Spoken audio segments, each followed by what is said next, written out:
Hi குட்டீஸ். ஆச்சி இன்னைக்கு ஒரு குட்டி கதை சொல்ல போகிறேன். நம்மளுடைய ராஜா யாருன்னா கிருஷ்ணதேவராயர், விஜயநகர பேரரசோட கிங். நம்ம கிருஷ்ணதேவராயர் அவர் என்ன பண்ணுறார், ஒரு நாள் நல்லா தூங்கிட்டார். எப்பவுமே காலையில் சீக்கிரமே எந்திரிக்கிறவர் அன்றைக்கி ரொம்ப டயர்டாக இருந்ததுனால நல்லா தூங்கிட்டார். அவருக்கு அரண்மனையில் ஒருத்தர் முடி கட் பண்ணுறது, ஷேவ் பண்ணி விடுறதுலாம் ஒருத்தர் வருவார். அவர் ராஜா இல்லை, அதெல்லாம் அவங்கெல்லாம் தனியாக ஓனம் அவங்களாம் செஞ்சுக்க மாட்டாங்க. அதுக்குன்னு ஆள் வச்சுருப்பாங்க. அவங்க நாவிதர்கள்னு சொல்லுவாங்க. அவர் தான் அவருக்கு ஷேவெல்லாம் பண்ணி விடுவார்.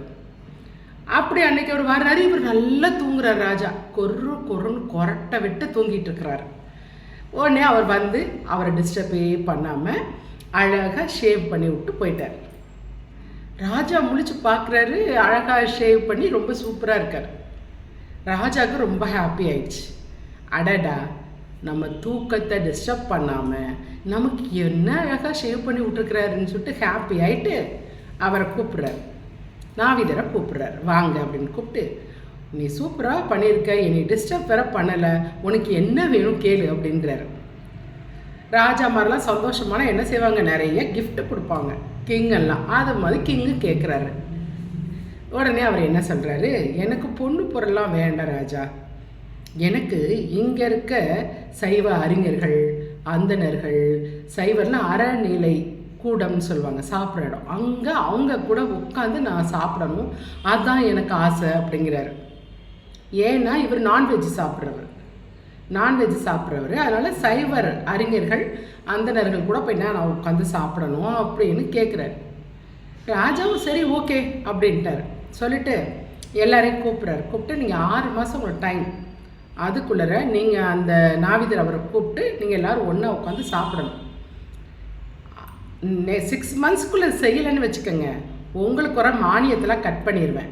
மானியம்னா என்னென்னா, அவங்க எல்லாருக்கும் அரண்மனையிலேருந்து பொற்காசுக்கெல்லாம் போயிட்டுருக்கோம், அவங்க செலவுக்கு வேணும்ல, அதனால் அங்கே இருக்க அறிஞர்கள், அந்தணர்கள் எல்லாருக்கும் சம்பளம் மாதிரி போயிட்டுருக்கோம், அதை நான் கட் பண்ணிடுவேன். அதனால் ஒரு டேட் ஃபிக்ஸ் பண்ணி அவர் கூட உட்காந்து எல்லோரும் சாப்பிடுங்கன்னு சொல்லிட்டு ராஜா போயிட்டார். உடனே இவங்கெல்லாம் குடுன்னு யார்கிட்ட ஓடுறாங்க, நம்ம தெனாலிராமன்ட்ட ஓடுறாங்க. ஓடிட்டு, என்ன தெனாலிராமா, ராஜா எப்படி சொல்கிறாரு, அந்த நாவிதர் அசைவம் நான்வெஜ் சாப்பிட்றவர், நம்ம சைவம் சாப்பிட்றவங்க, எப்படி நம்ம கூட ஒன்றா உட்காந்து எப்படி சாப்பிட்றது அப்படின்னா உங்களுக்கு கோவம் வருது, நீ தான் என்ன மாதிரி செய்யணும், இந்த ராஜாவுக்கு புரியவே இல்லை அப்படின்னு சொல்கிறாங்க. உடனே தெனாலிராமன் ஓகே நான் ஐடியா பண்ணுறேன் அப்படின்னு சொல்லிட்டு ஒரு நாள் ராஜாட்ட ஃபிக்ஸ் பண்ணிட்டு, இன்றைக்கி எல்லோரும் உட்காந்து சாப்பிட வரோம், அவர் சாப்பிட வர்றாரு எங்கே கூடன்னு சொல்லி ஒரு டேட் ஃபிக்ஸ் பண்ணிட்டார். ராஜாவும் பல்லாக்கில் வரார். பல்லாக்கில் அவர் தூக்கிட்டு வராங்க. பார்த்தா அந்த 6 ஒட்டி தான் க்ராஸ் பண்ணி போகணும். அப்போ பார்த்தீங்கன்னா நம்ம தெனாலிராமன் ஒரு 5-6 புரோகிதர்கள் ஓதிக்கிட்டு இருக்காங்க. தெனாலிராமன் என்ன பண்ணுறாரு, ஒரு கருப்பு கலர் நாயை எடுத்து குளிக்க வச்சுக்கிட்டு இருக்காரு, போட்டு இதையும் தேய்ச்சிட்டு இருக்கிறாரு. அந்த நேரம்லாம் சுற்றி உட்காந்து ஓதிட்டு இருக்காங்க. உடனே ராஜா என்ன பண்ணுறான், இவன் நாயை குளிக்க வச்சுட்டு இருக்கான், சுற்றி ஓதிட்டு இருக்காங்கன்னு சொல்லிட்டு பல்லக்கிலேருந்து இறங்கி வர்றாரு. தெனாலிராமன் என்ன பண்ணிகிட்டு இருக்க அப்படின்னு கேட்குறாரு. இல்லை ராஜா, இந்த கருப்பு கலர் நாயை நான் வெள்ளை கலர் நாயை ஆக்க போகிறேன் அப்படின்றாரு. என்ன நீ சொல்கிறது, என்ன நடக்கிற காரியமா இது அப்படின்னு. அப்புறம் தான் ராஜாவுக்கு புரியுது, இவரை எதை மீன் பண்ணி இவர் சொல்கிறாருன்னு ராஜாவுக்கு புரிஞ்சிருச்சு. ராஜாவும் அறிவாளியில் தெனாலிராமன் எதுக்காக இந்த பாயிண்ட்டை சொல்கிறாருன்னு புரிஞ்சிருச்சு. சைவம் சாப்பிட்றவங்களோட ஒரு அசைவம் சாப்பிட்றவங்க எப்படி சேர்ந்து உட்காந்து சாப்பிடலாம், இதுதான் அவரோட பாயிண்ட். சரியா, சைவம் சாப்பிட்றவங்களாம் ஹை, அசைவம் சாப்பிட்றவங்களாம் ரொம்ப லோ அப்படின்னு முந்தைய காலத்தில் இருந்தது. அதனால் சைவ பிரியர்கள், சைவ அறிஞர்கள், அந்தணர்கள் அவங்க ஹையாக இருப்பாங்க, அவங்க கூட யாரும் உட்காந்து சாப்பிடலாம் மாட்டாங்க. அதில் தான் ராஜா 6 மாதம் டைம் கொடுத்தது. ராஜாவுக்கு புரிஞ்சுட்டு சரி தெனாலிராமா அப்படின்னு சொல்லிட்டு நாவிதரை கூப்பிட்டு சொல்கிறார், நீ வேறு பொண்ணு பொருள் எதுனாலும் வாங்கிக்கோ, இதெல்லாம் சரிப்பட்டு வராது அப்படின்னு சொல்லிட்டு அவரை சொல்லி அனுப்பிடுறாரு. நாவிதர் மேலே மிஸ்டேக் என்ன அப்படின்னா, நாவிதர் நினச்சிட்டாரு முந்தி காலத்தில் பார்த்திங்கன்னா சைவம் சாப்பிட்றவங்களாம் உயர்ந்தவங்கள், அசைவம் சாப்பிட்றவங்கெல்லாம் தாழ்ந்தவர்கள் இருந்தது. இப்பயுமே நிறைய ஒரு முட்டாள்தனமான அந்த ஒரு தாட் இருக்குது நிறைய பேருக்கு.